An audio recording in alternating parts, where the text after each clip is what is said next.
Méditation du 2 septembre, la théorie du Big Bang. Au commencement, Dieu créa le ciel et la terre. Genèse 1, verset 1. Il n'y avait rien et soudain surgirent des mondes. Quelle surprise! La Bible commence par un récit de puissance qui s'est transmis de génération en génération. Notre société se divise entre ceux qui croient que c'est une simple fiction et ceux qui soutiennent que c'est une histoire réelle, et c'est peut-être la raison pour laquelle nous nous trouvons devant des textes les plus étudiés de l'humanité. Dès le premier mot, les choses semblent se compliquer, mais avec un regard créatif, elles deviennent grandioses. Au commencement, Dieu créa, et une phrase extrêmement intéressante dans l'original hébreu et suscite des réflexions très actuelles. Pour commencer, l'expression au commencement cache en elle quelque chose de plus qu'une référence au temps. Elle est liée si étroitement à créa que nous pourrions la traduire par au commencement de l'acte créateur de Dieu. Cela veut dire que Dieu a non seulement créé à un moment donné, mais que créer fait partie de sa nature. Il ne vit pas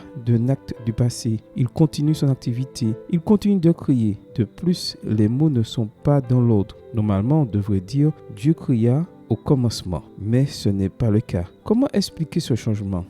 Ben Azé, l'attribué à la nature de Dieu, vient et observe l'humilité du saint, béni soit-il, un roi de chair et d'os, mentionne son nom et ensuite ce qu'il a fait. Le saint n'est pas ainsi, béni soit-il, mais il mentionne ses œuvres et après il fait référence à son nom. C'est incroyable, un Dieu omnipotent qui ne se vante pas.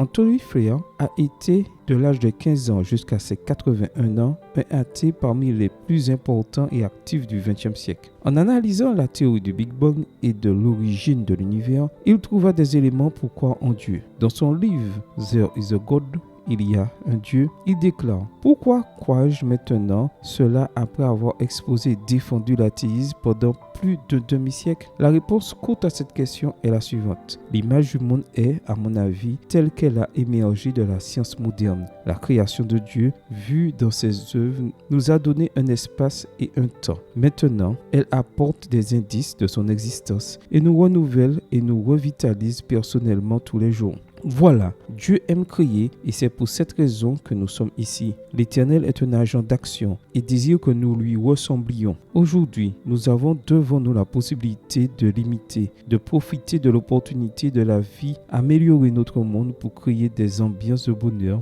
N'hésite pas, commence, ce sera ton Big Bang. Amen. Bonne journée à toi et que le Seigneur te bénisse.